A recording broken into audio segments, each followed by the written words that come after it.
All right, good deal. For those of you just tuning in, this is the May 3rd City Council meeting. We've already done roll call, approved minutes, and we are getting ready to interview Deborah Miller for a Planning and Zoning Commission member. Ms. Miller. Good evening. Again, my name is Deborah Miller, and I live at 2297 Commandant Drive. I've been a resident about 4 years now. Before that, I lived in Genoa Township, so not too far away.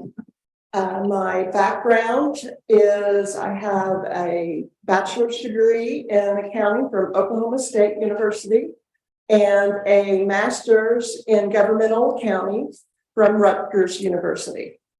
I have lived in multiple states and even in a foreign country during my life, and moved throughout the United States and traveled the United States. I have worked in most of my career is in one area, but before that, I worked in oil and gas and in the health insurance companies.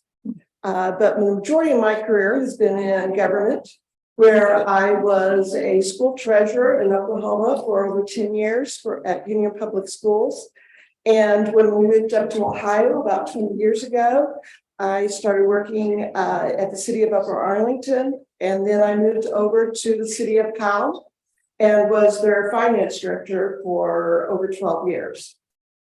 Because of that experience, I have been to many planning and zoning meetings and seen the results. I've been to the finance committees, the records commissions, on the CIFA meetings, the community infrastructure authorities, TIFs. So I'm very familiar with the structure of governments and how the process works. I have been filling in a position at the Planning and Zoning Commission for the last 2 years. And I think I've been a good asset to the committee and to the city. I think even some side notes and comments I've made that work for planning and zoning have been helpful to the city. So since I'm retired now, I have the time and the energy to dedicate myself to the community I work in or live in instead of where I work. I tried that when I worked and that didn't work. I couldn't divide my time that way. But I'd be more than happy to answer any questions about myself, my education, my work, or anything. Thank you, Ms. Miller. Any questions from council? I'll try to limit this to 3 to 5 minutes. Go ahead. Sure. So obviously we've had a lot of growth here. Yeah. We're looking forward to a lot of growth, a lot of heavy growth possibly. How do you balance the needs of the community from a zoning perspective with the desires of the community?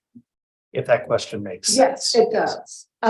It's a very delicate balance because we want to take the rights of the property owners to sell their property and expand to get more money. You want to develop it in the right way, but you also want to take the existing residents in your mind. One of the ways you can do that is look how many apartments you've already approved and are on the market in your area, and say that maybe now is not the time to add another one if we've already got 5 in the process. That doesn't mean we're not going to approve them in the future, but we're kind of full right now until other housing is caught up to the right percentages or area. That's kind of how I feel about it. Thank you. Any other questions from city council? Tim? No, I do not. Mr. Grumney? Okay, thanks. Mrs. Cooper? What has been a challenge over the last 2 years sitting on zoning? The challenge is to make sure that I am seeing myself as a representative of the city of Sunbury and not the person that needs to go out and handle the work that needs to be done based on what we're doing. An example is we had a development and we started mentioning a TIF or going to join a CIFA, and my mind started clicking, what paperwork do I need to do and everything, and then I need to shut that part of the brain off and think of myself as the representative is this the best way to handle it for the city of Sunbury? Thank you. Mr. Neff? No, nothing. Mr. Martin? What has been the most rewarding aspect of having on the Planning and Zoning Commission? I guess is to see how, when we make suggestions to the developers, that they, many of them taking those suggestions to heart and see what they came back with results. Sometimes they've been better than what I've even dreamed by my request or one of the other members' request. Thank you. No other questions? I was just going to ask you, Deborah. Well, first off, thanks for applying. Appreciate it. Good to see you.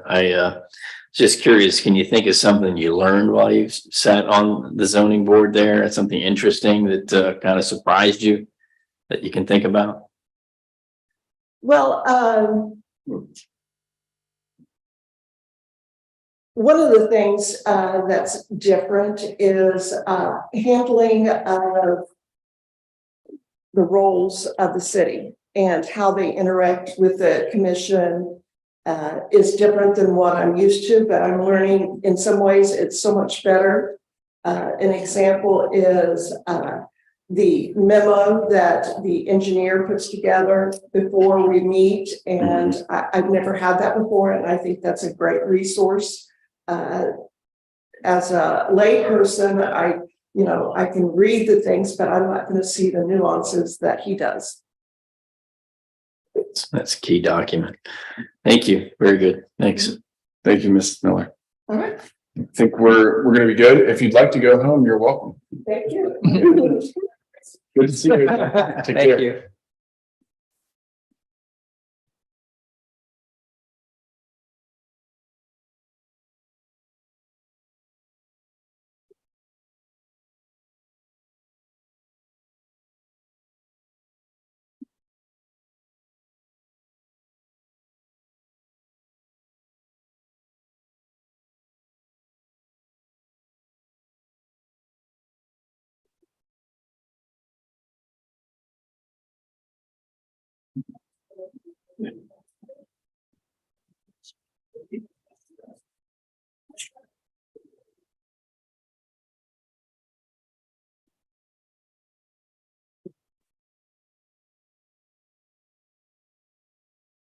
Mr. Weatherby. Yes, sir. Look, floor is yours. And go ahead and tell us about yourself and why you're interested in the position. My name is Sean Weatherby. Born and raised in Sunbury, Ohio. Went to all schools here, all the way to my school, graduated. Many of you might know my dad was mayor for quite a while. I took an interest in this position, kind of followed his footsteps. I know he started out, I want to say it was probably in sewer department, I think. I'm not 100% sure. But I've seen Sunbury grow quite a bit over the last, I'll be 41 this May, so long time I've been here. I've seen it grow from small town to where it is now. You've seen it all. Yes. I used to sit Indian style right here, read books. Just feel like a sense of kind of duty, honor almost, me just kind of help out with the community. I learned that a lot from my dad, and my brother was on council for a while too. It just seems the community you grow in, it is what you make of it. But if you're willing to care and be a part of it, it really goes forward and shows that you actually want this community to succeed and fulfill. I love the small town atmosphere. I'd like to stay that way. I mean, it's not going to because we're growing like crazy. But I'd like to just put my hand in there, put my head in the ring, and try to help out as much as I can. Thank you. What questions do we have for Mr. Weatherby? Yeah, Sean, thanks for applying. Appreciate your interest. Good to see you. What's one of the things, what do you think you bring to the table? I mean, what do you think how do you think you can help us specifically with your own skill set? Those skill set, like one, say youth, nothing you guys over a little bit of experience, a lot of experience in the actual zoning and planning committee, but just being around and seeing the growth of it, different, I mean, my dad and I talked about curb cuts and things like that, and where people wanted to put different buildings and houses, and wait, this is not zoned correctly, this needs to be here. I think just that bit of background will, I think, kind of launch me a little bit forward. Also, I'm ready for a challenge, I'm ready to learn anything I can too, so. Pretty good. Thanks. You mentioned growth. And of course, we've gone through a lot of growth already. We're looking forward to a lot more growth. How do you, from a zoning perspective, balance the needs of the community with the desires of the community? Say, more or less, you need to try to facilitate what the village needs, obviously, for business wise and things like that. But at the same time, you want to get the people's opinions to figure out what's going on to make sure it's right for them, or if it's in a zone where, you know, we are in a zone as a business or not, or for residential. Really, for me, that'd be a fine line of just talking to the people, trying to get a good feel for everything and look at it from both opinions, both sides. Not really, I mean, I've never really been pro-business, but at the same time, I know it's gonna happen. I love small town businesses. My sister has a small town business. I mean, I completely 100% for growth, but still like keep kind of small town atmosphere. But I'd say getting opinions from both sides would really be beneficial. Thank you. Thanks for being here. What would you say, being here for 41 years, would you say Sunbury has gotten right in its growth plan? And what do you think are the biggest challenges await us as we continue down the path? I'd say definitely something we got right is how the housing has kind of blown up. I know in the past we had troubles with, I think it was the sewer taps or something like that, or the water taps, and for a long time, the water department that was a big one. I think we handled that pretty well. Just the overall growth, I think, was handled very well when we finally got the Kroger's in here. I mean, I used to work with the IGA, they used to be here forever. It's kind of nice having a big grocery chain here. But sorry, what was the second? It just the biggest, I can appreciate the small town feel, recognizing growth, but what do you think the biggest challenge is going forward? I would definitely say the growth, and getting bigger schools, more schools probably. Mhm. I mean, at this point, I know we just built that high school, but there's just a lot of people moving in here right now. And just going forward, we try to ease that process of, yes, we're a small town, small village, city now. We want to grow and become bigger, but I just think going forward, it'd be easier for all of us to really kind of relate to where we came from here, especially someone like me that been here. And going forward, just be able to, hey, I have my 2 cents, that used to be the Hopkins house or something, the inn right here, let's not mess with that. And different things like J.R. Smith Park, so you guys are getting ready to read and things on that you guys are redoing or something like that. Going forward, all those things I think would be important, and for us to just kind of talk about them and try to focus the residents and do a good job to make Sunbury what it is even better. Thank you. Any other questions for Mr. Weatherby? You didn't put your street address on here. You still down where you grew up? Yes, I'm still where I grew up. I moved back home many years ago to help take care of my mom and dad when she got sick. She had breast cancer. She's okay.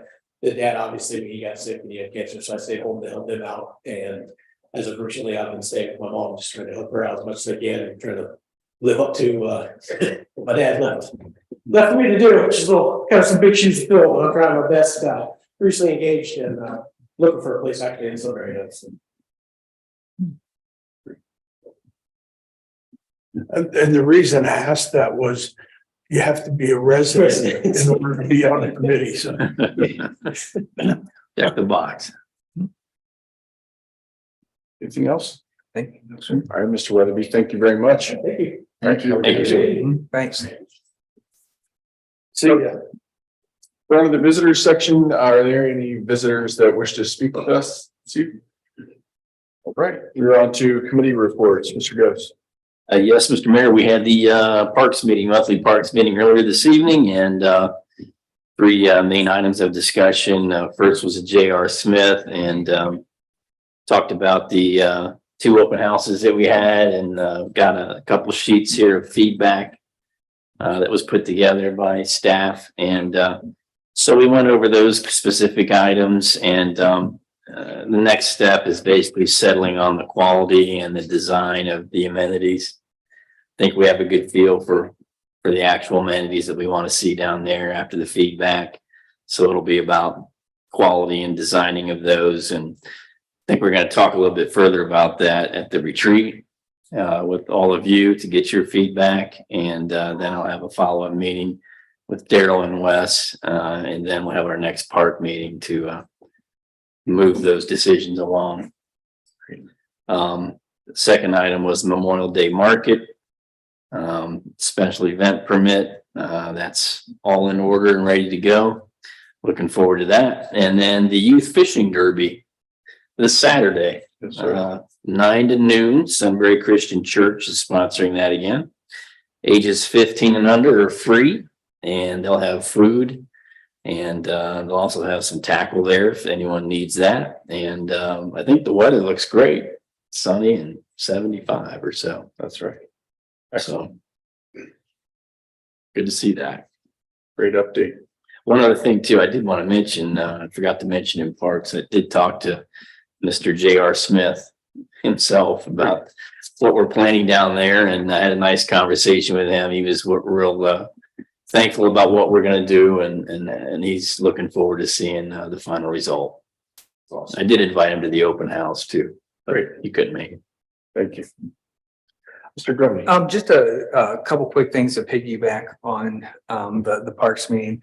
First, I want to thank Tim and Daryl, everyone else involved as far as helping with Mr. Doherty and Memorial Day preparation. Sounds like we're all set for that. Some good discussions, and Mr. Doherty seems pleased, so that's awesome. I can't believe that it's already Memorial Day coming up. We talked about that, back at Christmas time, and here we are. So, and then also the residents really had some good comments when it came to the J.R. Smith plan. Got us thinking about a couple different things that maybe we weren't thinking about, which we can continue those discussions at the retreat. But I thought it was very, very well thought out comments from the residents. And also like to just thank Mr. Eric Hinkle, who I actually came to that meeting tonight to just listen, but he provided some valuable input when we talked about the splash pads and his experience working with parks. So it's great. It was a great meeting. Excellent. Thank you. Mr. Cathcart. We also had a great meeting in Services Committee. So we spent the majority of the time talking about trees again. Sunbury Estates trees, to be specific. So we got a chance to meet with the arborist, Daryl and Steve and I did. And unfortunately, he did recommend that we were probably going to have to remove the trees. The question at this point is, how do we do so? Over what period of time do we do so? What do we replace them with? How do we handle the sidewalks in doing so as well? So moving forward, we're going to put together a couple options that will again go to the residents in the estates to get some feedback on a variety of different approaches and methods of funding, and then come back with a more comprehensive plan after we've had that public forum.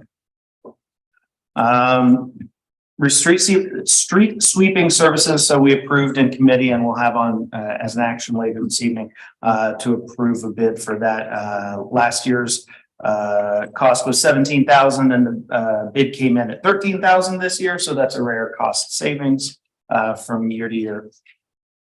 We then a couple high level stuff. Reservoir drawdown project. To maintain ODNR compliance, we need to have basically a plan for allowing for drawdown from the reservoirs in case we would have an emergency overflow. More to come on that. Also, AEP streetlights. AEP owns some of the streetlights in town. They're planning on replacing with new bulbs and potentially smart lighting features that would enable them to know when a light bulb is out remotely, control dimmers for intensity, and just really neat sounding innovation. 2023 street project as well. We'll probably be hearing more about that next month. Wes says that end of the week or beginning of next week, the bids will go out. And we should have something back by the next services meeting next month. And then the wastewater treatment plant, we've got a design update for that. We submitted an EPA permit to install, but the interesting thing I think for council is we discussed getting an information session. I don't remember what we called it in the meeting, to get a look at more in depth at what's going to be happening at wastewater treatment since it's such a massive investment. So encourage everybody to take part in that when that comes up. And then traffic control planning, this has been an ongoing thing, but tomorrow we have a meeting to discuss traffic calming on Sunbury Meadows through the communities area. And that's all I've got. All right, great. Thank you, Mr. Capel. Great update. Mr. Scoper, No committee reports. Mr. Martin, Nothing. Mr. Neff. Yes, we had our events and commemorations meeting on April 26th. Relatively fast meeting. 15 minutes. Mr. Martin's request. So really, our only order of business was to approve the permit for Memorial Day Flea Market. So that was done, which you've already alluded to. Also, in just general discussion, there was very minimal discussion in its infancy about Christmas on the Square. And beginning to look into more lights. Well, yeah, Good idea. All right. Anything else? no, that's it. All right, good deal. All right, we're on to the police report. Anybody from the police here? All right, we've got an administrator report. Hey, chief. Hello. The abuse I have to take. All right, at home and at work. Yes. You guys got a copy of the other report. I'll make this pretty quick. Just update you on the drone program. We're still working on that. We got some pricing in. Seems like the price came down a little bit, so that's what we're working on. We did post the drone positions for pilots. On page 11, sorry. That's page 12 of your text.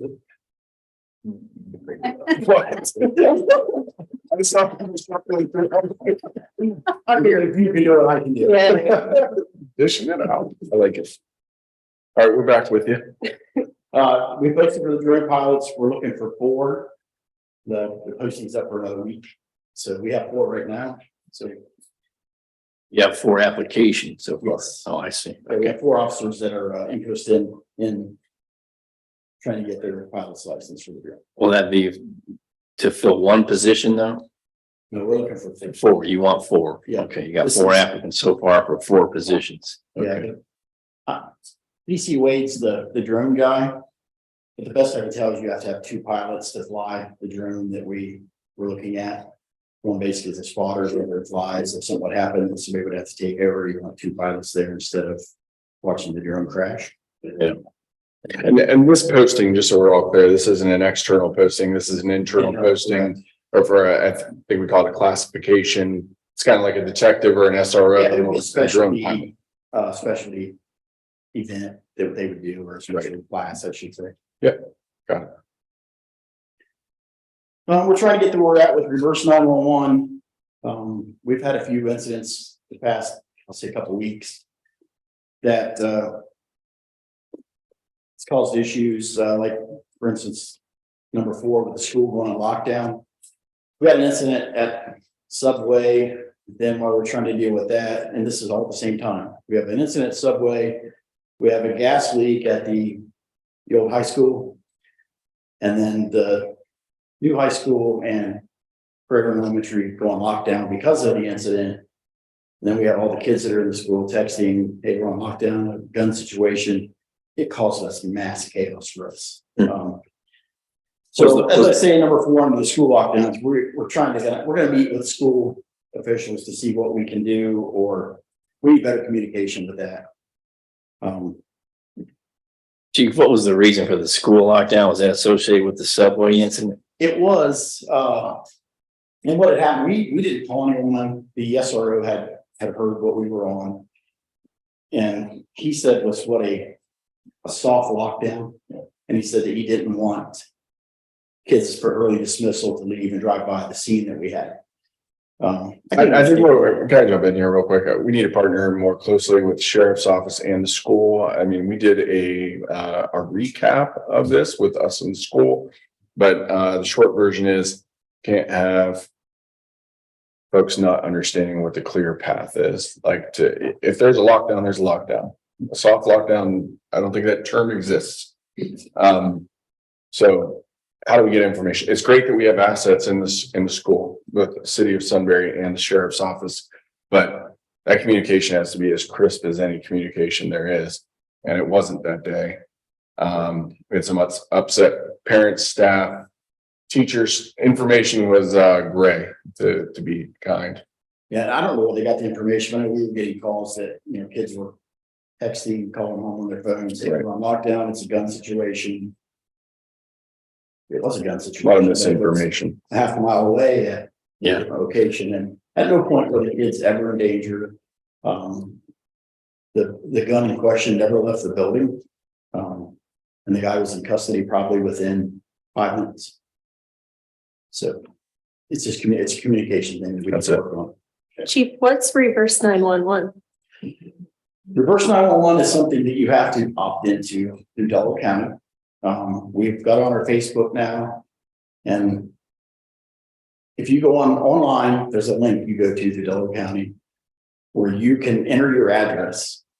And if there's an emergency situation, 100 yards from your house or 200 yards, they'll draw up basically a circle on a map, and then they'll call everyone in that area that is signed up for reverse 911.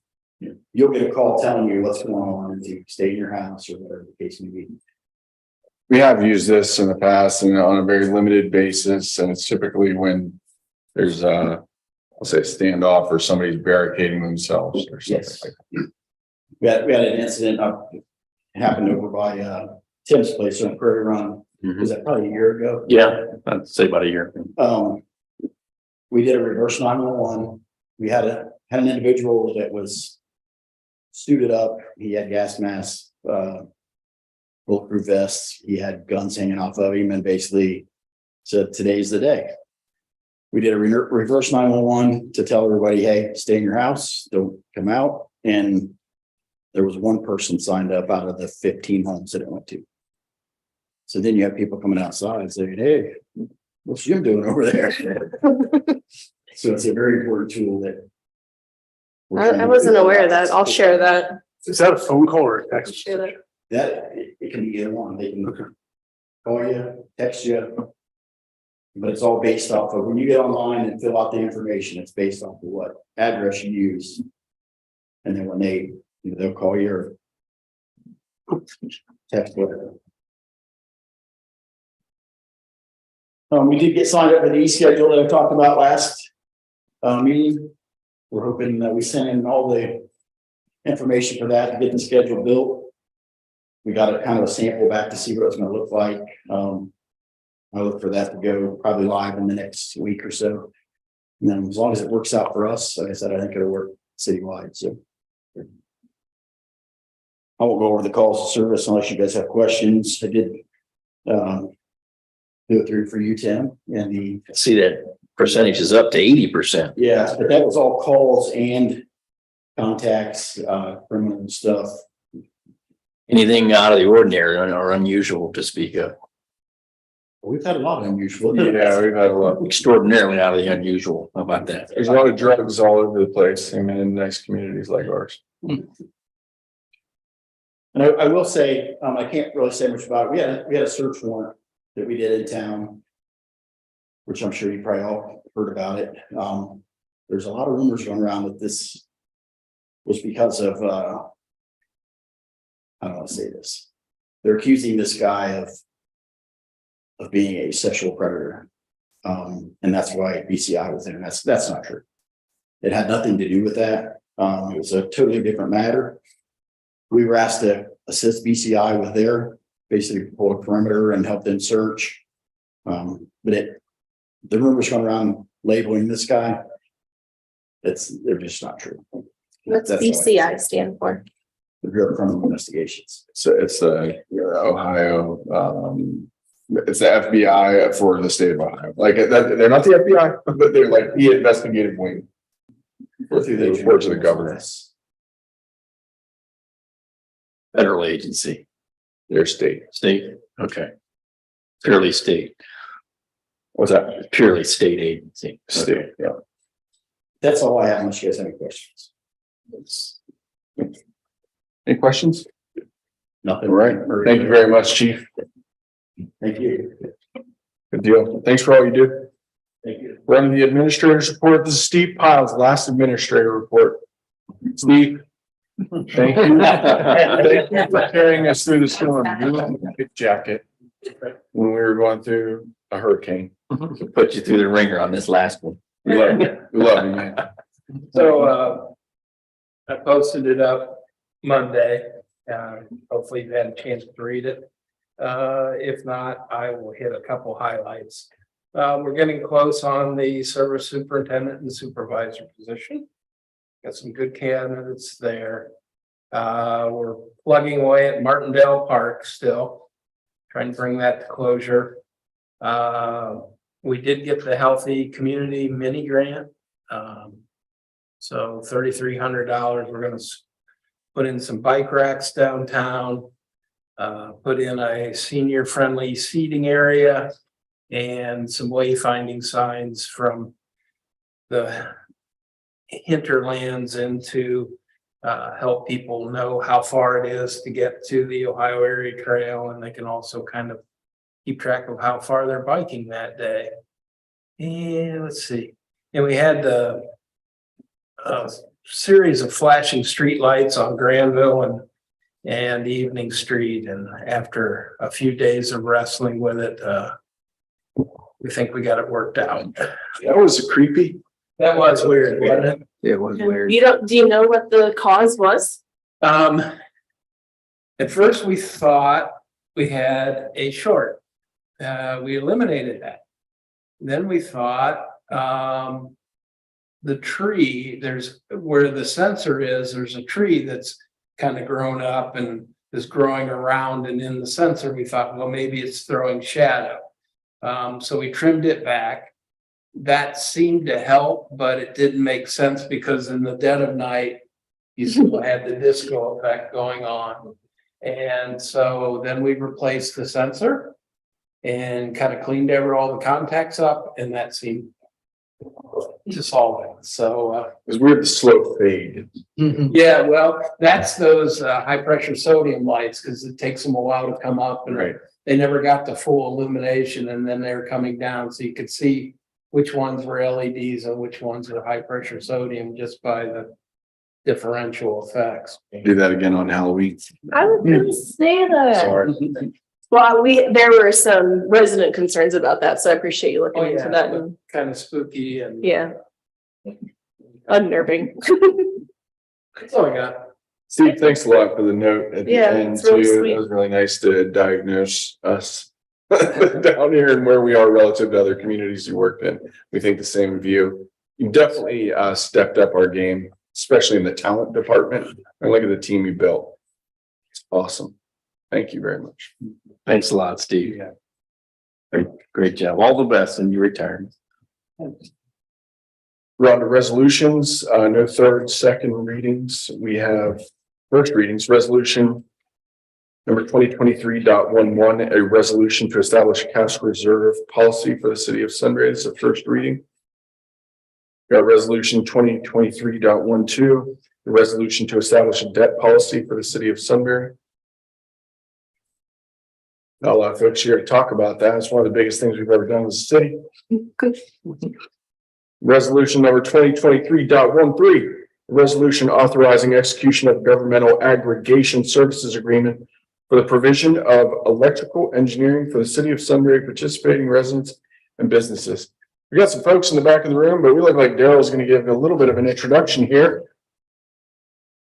Mr. Hennessy. Just to kick it off a little bit. So, last month at the Services Committee meeting, we did have, Greg and Fritz from Scioto Energy here to talk a little bit about what's happening in the energy market. We asked them after that meeting to go back and get some pricing in terms of establishing an aggregation program here in the city. So they're going to talk to you a little bit about the pricing that they have received.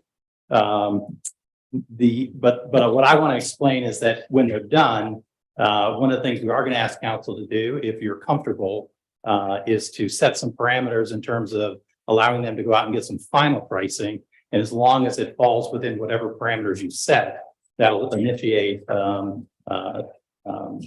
process of entering into an aggregation program here for the city. So I think you'll see that there's some pretty sizable savings, but I'll let them explain that. And so with that, I will turn it over to Greg. Greg and Fritz, longtime friends. Greg, haven't seen you in a while. All right, good to see you. See, Greg Becker, Scioto Energy, 4041, North High Street, Columbus, Ohio, 42214. So in your packet, we'll just kind of start off here. As we mentioned, we went out to bid. We went to 3 qualifying suppliers: AEP Energy, Dynegy, and Energy Harbor. These are entities that probably are the most participatory when it comes to electric aggregation. So very familiar with the ins and outs and requirements. We requested a fixed price offer that would start with the August 2023 meter reads and requested terms of 12, 24, and 36 months. And then there was another term in there that they felt would be worthwhile to consider. We asked that they would throw those in as well. The structure of this is an opt-out program. So if it's approved, basically everybody that qualifies is swept in their August meter read. And then they have the option, they can opt out via the letter that comes out from the supplier that's selected. And of course, at any time during the program, they can terminate the agreement with the aggregator supplier and either go back to the utility or go with another supplier that they feel comfortable with. So a lot of flexibility is allowed in the structure. We go to the next page, which is, I think, 42 in your deck there. This is the results of the participants. AEP Energy did not bid. I think that was an oversight on their side. I reached out afterwards and they apologized, but they did not submit by the deadline, so we don't have anything from them. So we're down to Dynegy and Energy Harbor. And you can see the range from a 12-month is at a low of 6.76 cents to the high of a 36-month of 7.395. These are all what we call brown or traditional power. So it's exactly what the utility is providing at this point. There aren't any green or RECs. We didn't ask for any renewable type products at this time. We just kept it very simple and straightforward. So those prices are all going to be well below what the utility is going to be changing their pricing to come in June. So we're going to be a little bit delayed in getting this running, but in June, AEP folks that are served by AEP will probably be around the 10.95 cents. So a significant savings. If we go to the next page, we try to break it down for you in simplistic terms. These are basically all the different riders rolled up into kind of a high level segment here. Customer charge, whether you're with the utility or on the aggregation, it's going to be the same $10 per month. The generation charge is a component that will change if you stay with the utility. And this is the average home using about 800 kilowatt hours per month. They would expect the charge for generation to be around $87. Whereas if we just took the lowest price, which was 12 months, at 6.76 cents, that rate, or that would equate to a $54 charge. And then delivery is the same again, whether you're with the utility or the aggregator for generation supply. So adding those up, you have, if you stay with the utility, you can expect to be around $161. If you go with the aggregation program, assuming the 12-month price is 6.76, it would be $127. So roughly about a $33 savings or 21%. So not too bad. Traditionally, we've seen that really, really tight. We just have a good opportunity for the community to do something for folks, I think, in a time when everybody's feeling a little bit of pressure from the fiscal standpoint. Any questions on that? So refresh my memory how this works. So if we approve this tonight, and when we do approve it, if we approve it, is every resident automatically in unless they opt out? Is that how it It will works? be, so they'll go through, we get a list from the utility for all the residents who reside in Sunbury. And those that are not with a supplier and those commercial entities that are using 700,000 kilowatt hours or above, they're swept out. So it's anybody that's with the utility and anybody that's smaller than 700,000 kilowatt hours that is also with the utility, those get swept in. So there is a filtering process that goes through.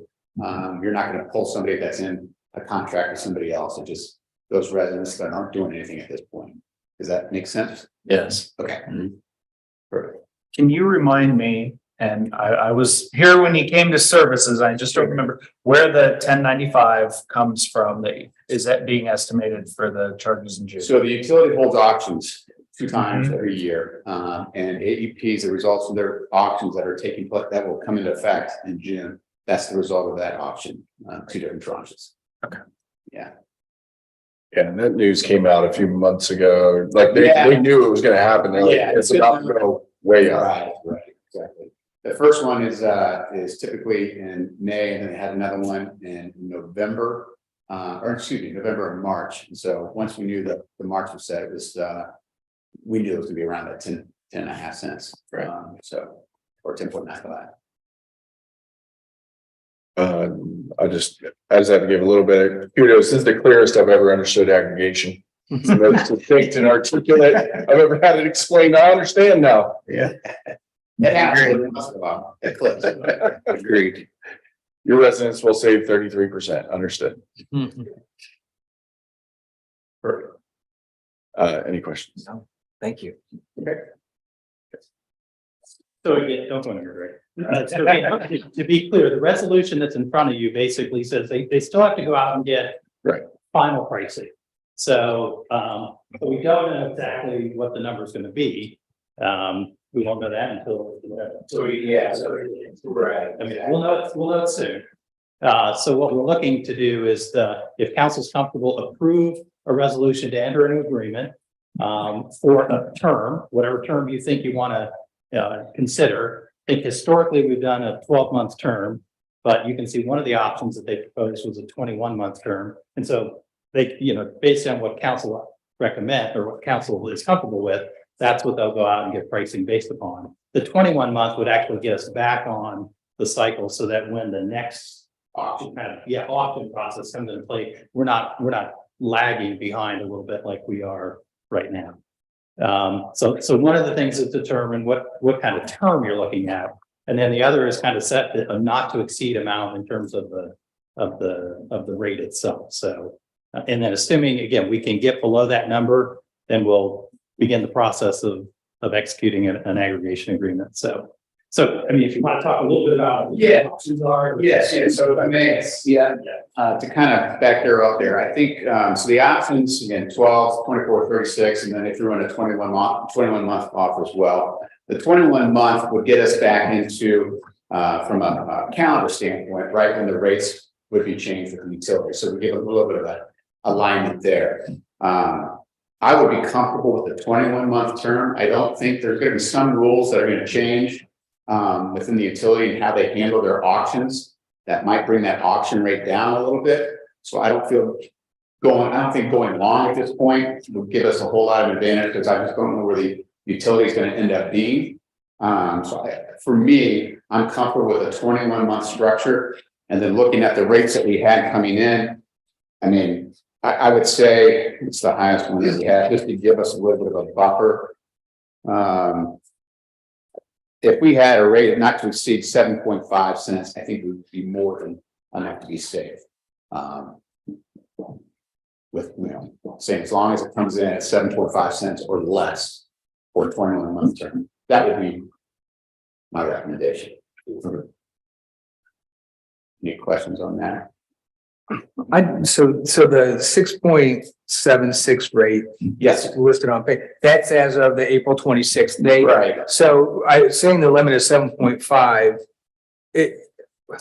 I know you can't predict, but I mean, that's when you're looking at cents, that's a significant increase over what was quoted on April 20. What is the likelihood that you would see that big of an increase in the time frame between April 26th and whenever the bid is? I don't think it's going to be very likely, especially if we try to execute by Friday. I Mhm. think very, very slim. I've been out the last 3 days. I know the market has been pretty flat. Yeah. So I would expect that we should be well below the 7.5, but again, just don't know. But yeah, I think we should be more than fine. I would expect if we do the 21-month term, we should be in that range of that 6.8 or 6.95. Thank you. I heard a clear recommendation, 21 months, 7.5 cents not to exceed. Yeah. Okay. Thank you for being clear. Sure. Thank you. We've been burned in the past. Yeah. So on this, I think, David suggested that, yeah, the motion to insert the terms and then go from there. I think that's right. I think it sounds like the mayor has it, so. I guess we're entering into an agreement. I don't know how you want this worded, but I know the term and I know the amount. So not to exceed 7.5 cents for a term of 21 months. I think that's sufficient. Okay, I'll make a motion to suspend the rules. Second by Damon Capel. Discussion. Roll call. Mayor St. John, Yes. Mr. Capel. Yes. Mr. Ghost, Yes. Mrs. Cooper, Yes. Mr. Martin, Yes. Mr. Neff, Yes. Mr. Grumney, Yes. 7 days. Make a motion on the resolution. Second. Got a second by Damon Capel. Sorry, I'm looking around the room, making sure I'm not A missing anything. second that he added that to the resolution. So your motion, it includes the additional information of the term not to exceed 21 months and the not to exceed 7.5 cents. Okay. Correct. Correct. Yes. So that would be the second would be asked to that motion. Yes. We've got a second on that. Roll call. Mayor St. John. Yes. Mr. Capel. Yes. Mr. Martin, Yes. Mrs. Cooper, Yes. Mr. Neff, Yes. Mr. Ghost, Yes. Mr. Grumney, Yes. 7 days. All right, motion passes. Thank you very much, Greg. Thank you, Fritz. Good seeing you guys. Thank you. Have a good night. Thanks for helping us out. We are on to ordinances. Actually, Wes, I'm sorry. Skip me. It's okay. I did. I'm sorry. No, it's good again. Wes, we have the engineer's report. Actually, Tim, John, and Damon provided most of the updates in my report, just through the committee discussions. Couple notes. We did add under the city projects, all of the traffic calming, traffic signal upgrades, citywide transportation planning, traffic operations, excuse me. Updates in there as well. So encourage you to review those. And as was mentioned, there's a meeting tomorrow to go over those in detail. Did want to mention, we are looking at a federal grant opportunity called Safe Streets for All. It's a citywide safety plan, so it's a 20% local match with 80% potential funding. Similar feel to the Safe Routes to School, which is state funded, but this is a federal opportunity. So I know Bob's working on that with our team. And we mentioned 2023 street improvements already.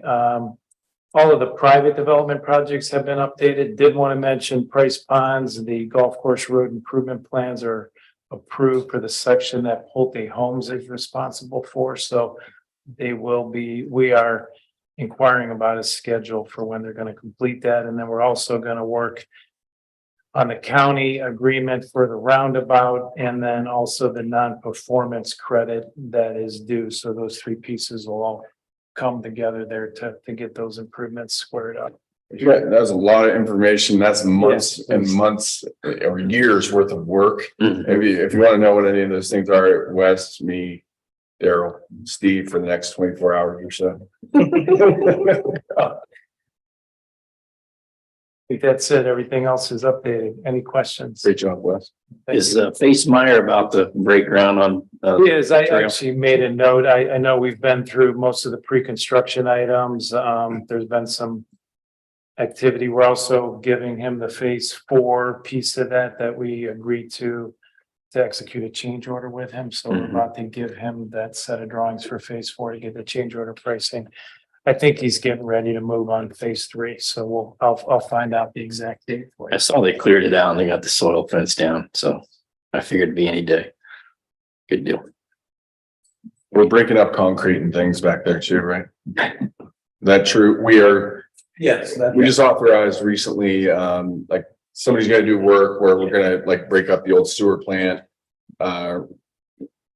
The remains of it, So concrete. 3 manholes Right. that they're removing. One of them, they're gonna, an additional one, they're gonna improve, so it's, keeps the swelling around. And then they're gonna cut back the rebar on that sewer plant. Great. So the concrete structure itself doesn't disappear. Right. But the metal protruding outwards Yeah, is. That's liability. a good idea. Good idea. All right. Thank you, Wes. Great update. Anything else for Wes? All right, we're on the third readings. Ordinance number 2022.50 will remain tabled. No second readings, no first readings. Let's skip over this. We're going to street sweeping services. We got a cost reduction. It's about $13,000 or thereabout. It's our packet, 17. It's about a $4,000 reduction compared to last year, same service. It's a miracle. Motion to approve, Mr. Capel. Take it before it goes away. That's what you talked about in your. Second by Ms. Cooper. Discussion, roll call. Mr. Capel, Yes. Mrs. Cooper. Yes. Mr. Martin, Yes. Mr. Neff, Yes. Mr. Rumney, Yes. Mayor St. John, Yes, Mr. Ghost. Yes. 7 yeas. great. South Columbus Street demolition project. Does somebody want to speak to that? So at the last meeting, we had received a bid to take down the garage. We were waiting for feedback on from the grant recipient as to whether or not we would get some redirected grant funding. I don't think we've gotten any kind of response back from them. I did talk to Mr. Bream about this, and he said, well, we've got a quote. If council's comfortable with that, we could approve the quote, contingent upon maybe receiving some additional funding, but not subject necessarily to that requirement. And then at least get the contractor moving this summer so that we can get that building down as well. The amount, I can't remember, it's in the packet. 17,250. Yeah.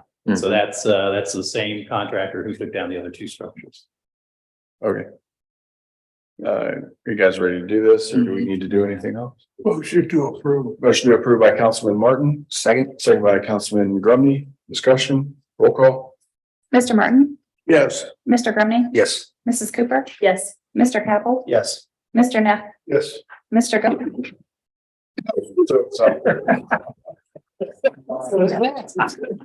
It's paper, it's not. It's microphone. Magnetic. That's true. I'm sorry. You're being unfearless. Answer yes. Okay. And Mayor St. John. Yes. 7 yeas. I'm really excited about this. Yeah. Is the audience at home watching that? Officer Whiteside is having a field day. That's true. White side, sorry. All right. One question, I'm sorry, Mr. Mayor. Daryl, once that's removed, what's left? Are they seating that? Yeah. They'll, yeah. So, well, actually, yes and no. So they'll take the structure down and remove the debris. They're going to square up the asphalt that's there now. So basically, yeah, it's not a lot of asphalt that they'll remove, but there's a significant grade change in there, and they're going to try to get a portion of that out.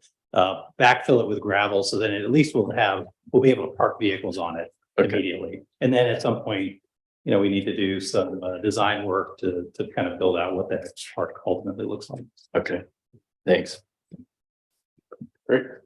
We're on the parade rules and procedures, including best practices. Daryl, can you speak to that? I think Mr. Green. Stephen, can we get Daryl a seat over there? There we go. One of those microphones on the. Mr. Green gave us the 2 He thumbs did, up. Is that yes. correct? So we've heard back from the insurance company. What they have asked is that we make it a part of the application process. So that's what would happen. If you approve the best practices and guidelines as proposed, we will include in the special activity permit a recommendation to follow the attached procedures. And then the attached procedures have some options for the event organizer to take. And for example, and I know throwing candy is one of the issues. So again, the rules say basically, if you're going to do it, we encourage you to do it with somebody walking, but again, no requirement that that's what the event organizer has to do. but we're providing for them the best practices. So we've met what the insurance company wants, which is a requirement to have these options in front of every event organizer. Okay, And one of the other things that Mr. Breen had said to me is, he feels like, again, we've satisfied what the insurance agent is asking. We'll monitor over the course of the next year, and if we find that it isn't working, we can always, come back and make adjustments. But it's a big improvement over where we are now because we don't have any guidance to our event organizers. and I just want to say a big thank you to Mrs. Crawford and Mrs. Ernst. Both the chamber and the civic came to multiple events meetings, talked to us through, got their opinions. And Daryl and Amber, it was a lot of work. So I appreciate all that you guys did. And I'd like to make a motion to pass the parade rules and procedures best practices. Second. Do we have a third as well? Yeah, I'm the The third. events team. I'm the third. Councilwoman Cooper made the motion. We've got a second by Councilman Neff, and a third by Councilman Martin. Roll call. Mrs. Cooper, Yes. Mr. Neff, Yes. Mr. Martin, Yes. Mr. Capel, Yes. Mr. Grumney, Yes. Mr. Ghost, Yes. Mayor St. John. Yes. And yes, All right, we're on new and unfinished business, Mr. Neff. Mr. Martin, Not tonight. Mr. Capel, Nothing. Mr. Drum, I do not. Mr. Ghost. Nothing, sir. Nothing? All right, now we're gonna say the best for us. Councilwoman Cooper, happy birthday again. Yeah, happy birthday. I wanted to just mention two things. One, the farmer's market starts this Saturday at 9 a.m. And two, it was alluded that our events meeting was quick last week. And the reason for that was because we went to the installation of the peace pole that the Rotary Club installed along with the Boy Scout Garrett Osborne. And it was a really nice event, and it was one of those random, really nice weather afternoons. So it was just really great. Mayor St. John was there, Mr. Ghost was there, Mr. Martin was there, I was there, and the Civic was there, the Chamber was represented, Mr. McLean, school, I mean, it was just school employees, Garrett's family, friends. It was a really sweet moment, and they're looking forward to installing more peace poles they want. I think they're hoping next time to do it at an elementary school, so that by the time kids get to the high school, they're familiar with the peace pole. And I think they're planning for one for the middle school as well. yeah, I think so, yeah. Yeah. Yeah, thanks, Cindy. Shout out to Dr. Gary Saltz Yeah. too with the Rotary Group. Yeah, oh yeah, and Rotarians were there. Yeah, It was a nice big group. Yeah, it was good. Yeah. That was a good one. nicely done. Over the past 2 weeks, we've had the state of the community. Thank you so much to the chamber. Great facilitation. Excellent job. I played IT technician as well. I got the projector working. That was cool. Unplugged the speaker. Yes, I did. I did unplug the speaker. I sang a song a cappella. And then we did a video recap afterwards, which was really cool. You may have seen that. Joey Thomas, me did a recap. Also, we started our podcast over the past week. Mhm. Attended the state of the county. All things are good and heading in the right direction. So let's keep it moving that way. Great work, everyone. Ride the wave, as That's you right. Right. We have to ride the wave. That's for sure. Riding the tide is hard. Mhm. All right, we do have an executive section tonight. There are two listed, but we're only going to make a motion on one of these. That is the exec.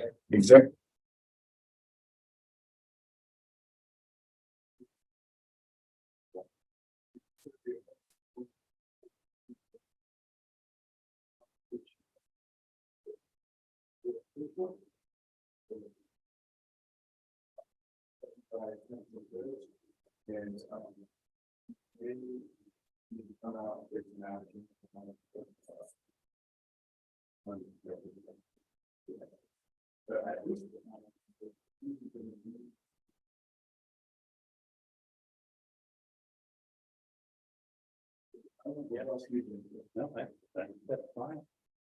That probably covers it.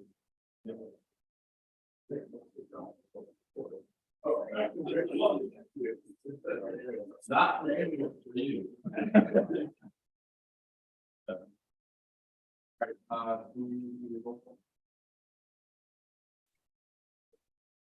Yeah.